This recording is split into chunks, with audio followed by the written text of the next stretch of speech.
Mi smo predložili SNSD-u i skupštinskoj većini nešto što je realno, a to je da se o svakoj tački dnevnog reda ravnopravno razgovara. Ja razumijem da je odbornicima SNSD-a važna današnja tačka o javnoj rasvjeti. Razumijem da im je važno da se priča o instituciji predsjednika, što je bilo prošlu sjednicu, ali sam tražio od njih i razumijevanje da je za nas važno da pričamo o radnicima Kvane, da pričamo o prevozu kada pričamo o Pavlovcu, za ljude koji tamo žive i djecu koja treba da počnu školsku godinu, da je važno da govorimo i o Kvani i o vodovodnom sistemu Podkozarska sela, ali SNSD to ne razumije. Za nas je bilo važno da riješimo pitanje naše crkve Bogojavljenske, Jovana Bogoslova i mnoga druga pitanja. Međutim, za njih to nije važno, nego kažu ajde da samo gradonačelnik bude na optuženičkoj klupi da mi pričamo o javnoj rasvjeti. Ja mislim da to nije dobar princip. Jedini kompromis može biti da na skupštini bude sve ono što predloži gradonačelnik i sve ono što je važno skupštini grada. I to je mjera kompromisa. Danas ste vidjeli da je SNSD odbio i pitanje gradskog olimpijskog bazena, odbio i pitanje Podkozarskih sela, pa valjda nisu ti ljudi bitni. Odbili su i Pavlovac, znači da djeca imaju prevoz koja žive u ulici Radenka Lolića, ajde da djeca hodaju 4 km, ali oni su to skinuli. Mi smo to sve stavili u budžet. Ajde neka djeca hodaju, neka idu 5-7 km koliko ima na kraju od njihove kuće do osnovne škole Sveti Sava, to su za nas naša djeca, ja ne gledam to drugačije. Međutim, za SNSD su to vjerojatno Draškova djeca, čim je Draško predložio da se njima riješi pitanje tog prevoza. I šta imamo danas? Imamo još jednu sjednicu samo sa jednom tačkom dnevnog reda. Preko 60 i 70 tačaka dnevnog reda čeka na usvajanje. I moja poruka koju sam danas poslao dole govoreći, rekao sam, dobro, SNSD voli kotličijade, voli janjići i prasići, to je njihov fond. Oni uvijek o tom janjićem i prasićem fondu pričaju, dobro, nek jedu, nek pjevaju po šatoru. A sam isto rekao da njihov mikrofon je mikrofon u Skupštini grada. Ne može biti samo mikrofon Bore Kurtona i mikrofon onih tamo, ne znam više kako se zovu, estradnih umjetnika, dobro, ali ne može to biti državna politika. Ja sam pozvao SNSD da dođe u Skupštinu grada da radi svoj posao. Pozvao sam da diskutuju. Šta najavljuju za narednu sedmicu? Još jednu vanrednu sjednicu sa još jednom tačkom dnevnog reda. Ne može to. Rekli smo kompromis može biti, čini se da možda bude išlo u tom pravcu. Mora biti redovna sjednica, da se diskutuje o 50 tačaka, nek bude svih 20 koji oni hoće, 20, a nek bude neki 30 što hoće građani. I danas smo dobili jednu tačku dnevnog reda. Ja sam želio ovdje da se pojavim, želim da vam i to kažem. Ja sam rekao ovim ljudima u skupštinskoj većini da danas imam službeni put, ali su oni baš danas zakazali sjednicu, ja sam to malo otkazao i prolongirao. Jer, evo, želim da ispoštujemo ovdje. Bio sam na prošloj sjednici gdje se pričalo o instituciji predsjednika. Ispoštovat ću sve što traži skupštinska većina da diskutujemo, da budem tu, da odgovorim na ta pitanja. I moram reći da tema javne rasvjete je tema koja meni savršeno odgovara. Imam 1001 argument. Ja želim i vama neke da kažem. Da, to je najpovoljniji mogući projekat. On se finansira iz postojećih sredstava i pravi uštede.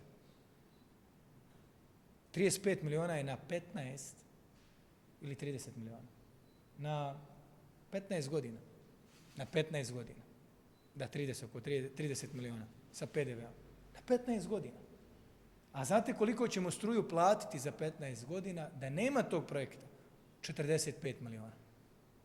I umjesto 45 miliona što moramo platiti, da danas vaš gradonačelnik kaže u redu, evo skupštinska većina, dobro.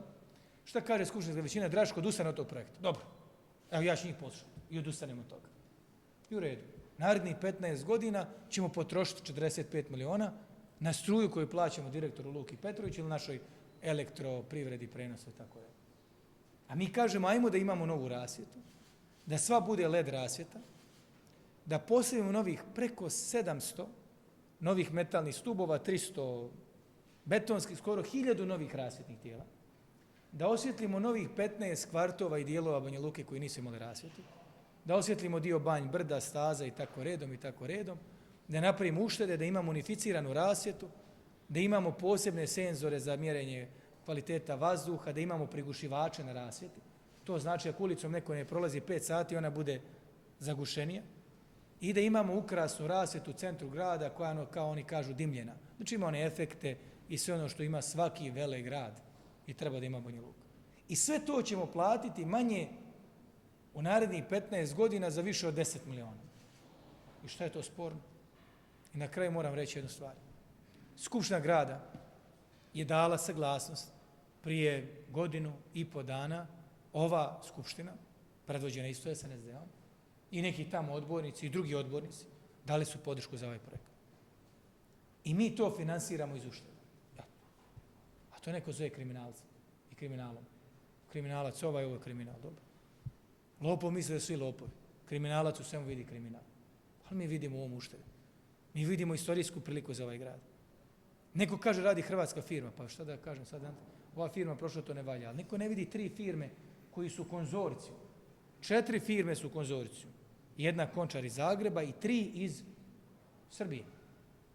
Jedna je Sombor, druga je Beograd, a piše to. Na kraju omjer je 3:1. Ako ćemo nacionalno da gledamo, 3 srpske firme i 1 hrvatska. Ali evo, ni to ne valja. Hajde da istražimo koliko je projekat javne rasvjete za 9.000 sijalica u Užicu koštao. Ovdje je preko 20.000 sijalica. Za 9.000 sijalica ovaj projekat u Užicu je koštao znači duplo manje sijalica, koštao oko 16,5 miliona maraka. A ovdje duplo veći broj košta 30 miliona. U prevodu da je, na primjer, po toj analogiji koliko je tamo koštalo, bi trebalo reciprocitetom veličine Banja Luke, trebalo bi da ovaj projekat košta jedno 4 miliona maraka više. Kod nas je 4 miliona manje, kada bi omjer svjetiljki isti. I još u par gradova u Srbiji, pogledajte u Crnoj Gori. I posjetiljci, banderi, sijalici, u Banja Luci je najpovoljniji. Onda vi kažete, a pogledajte, ima firma koja je rekla da bi taj posao uradila za duplo manje, Draško je kriminalac. A je li? A što je ta firma ponudila duplo manje? Hoću da vam kažem zašto. Pa znali su da nisu dostavili tendersku dokumentaciju.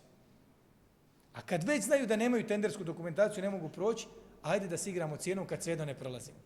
Znali su da ne mogu proći i onda se igrali sa cijenom i ponudili duplo povoljnije. I to je ta priča. Da bi medijski mogli da prave ovo što prave. Prema tome, dragi moji Banja Lučani, struju ćemo platiti za 15 godina 45 miliona, a sada ćemo imati za 10 i preko bliže 15 miliona maraka manje novu rasvjetu, imat ćemo održavanje, imamo garanciju 15 godina, imamo firmu koja mora za sve te pare održavati, čistiti, prati, mijenjati, čuvati i sve to. I nakon 15 godina sve ostaje nam. I nemate više u gradu pola grada žuto, pola grada bijelo, pola led, pola, pa sad ne znamo sve druge sjelce, kako ih već knjiže i zovu. I nema mane. I mogu da kažem, danas sam se radao u ovoj sjednici da o tome pričam. I ja stojim imenom, prezimenom da je ovo ispravno i da smo radili na najbolji mogući način. I evo danas pričam pred vama. Ima li tu neki 1000 građana da se okupi? Da izađem pred njima da kažem. Hoćete vi da pitate? Čisto ko suza. Stojim cijelim svojim bićem. Ali pozivam. Opet ću se odazvati na sjednicu Skupštine grada na kojoj se priča o rasvjeti. Doći ću na svaku tačku koju SNSD predloži. Ali SNSD, budi hrabar, dođi na svaku tačku koja je važna za građane i koju predlažem kao gradonačelnik. Ako ja imam hrabrost da dođem da pričam o rasvjeti, dođite vi pričate o vodovodnom sistemu Tujnice i Podkozarska sela. I odgovorite građanima kako je moguće, evo i to kažem, stojim imenom i prezimenom, kako je moguće da Ljubo Ninković nije bio ni na jednoj puknutoj cijevi ove godine. Prošle godine ko majmun visio. Je tako bilo? Prošle godine na svakom sifonu, hidrantu, ljudima u šolje, WC-eve ulazi. Je tako bilo? Prije ljudi, hidrant još nije pukao, Ljubo kaže, evo puće. Još nije pukao, on kaže, evo puca hidrant. I ono baš pukne kada on dođe. Kako moguće ove godine nijedan hidrant? Nijedan ta cijev nije pukla. Pa sjećate se prošle godine, sa Vuković struje Banja Lučane, pokvarena voda, ne valja voda, ma ne, samo što svi nismo potrebali. Kako gospodin iz Česmovače pio, pogledaj, još na rastu. Iako nije tipično rast u 31. i 2. godini. I Ljubo Ninko, kako to? Kako to da ove godine, molim vas, evo priča, pa nijednom nije bilo da je voda pokvarena ove godine, nešto je popravila, ali naredne će da se kvari, jer je izborna godina. To su lopovluci SNSD-a, predvođeni Đajićem, Ljubom, Kurtonom, Borom i ostalim. Pjevačima koji rade što rade. Eto, je li tako? Ja nisam vidio ništa od toga. I mi smo imali vodu. U svakom dijelu Banja Luke bila je voda, moji Banja Lučani. Svako selo imalo vodu, Piskavca imala vodu, a prošle godine 35 dana Piskavca nije imala vodu. Ja se pitam kako nema, čovječe. A Ljubo ide kvadom, pa sve sustigne na svaki kvar. A izgleda ove godine nije imao kvada, pa nije mogo ići. Malo se kvad pokvario, možda nije bilo goriva i tako redom. Stojimo iza onog što radimo. Danas sjednica samo jedna tačka, to nije dobro za Banja Lučane. A ja ću biti na strani naše parohije u centru grada, Bogojavljanska crkva, Lauš, sve ćemo to predlagati. Podržavam radnike Akvane. Kritikujem ministarstvo financija koje je odbilo pod izgovorom da ne možemo da remontujemo i saniramo gradski olimpijski bazen. I to je važno. Želim da kažem ljudima sa olimpijskog bazena da ćemo mi predložiti i podržati investiciju u obnovu bazena 1,7 miliona. Kaže se ne nemojte to da damo, Draško će to opet ukrasti. Po njima sve ja kradem. Nemojte da podržite Akvanu, Draško je hranio svoje stranačke ljudi iz Akvane. Ja ne znam gdje im sve to padne na pamet. Ali evo, oni to tako vide. Mi ćemo nastaviti da radimo ono što smo sigurni da je važno. Hvala. Pitanje slučajno? Evo, rekli ste za projekat rasprave 35 miliona, čini se da je gospodin Ninković jutros rekao da je projektom izvodljivosti utvrđeno da je potrebno svega 11 miliona. Ja ne znam koji je to njegov projekat izvodljivosti. Činjenica da je bilo par projekata, ali činjenica da je vaš gradonačelnik neko ko želi da ovom gradu radi najbolje. Šta to znači? Neke su studije htjele da mi zamijenimo, na primjer, svega pola sijalice. Neke studije nisu predviđale da, na primjer, uvedemo u 30, 40 i više ulica rasvjetu. Te studije nisu, znate šta su predviđale? Da samo na postojećim banderama se mijenja. A mi smo rekli idemo 1000 novih rasvjetnih tijela. 1000 novih metalnih bandera, 1000 novih rasvjeta, sve nove ormariće, zadimljena rasvjeta i sve da bude led.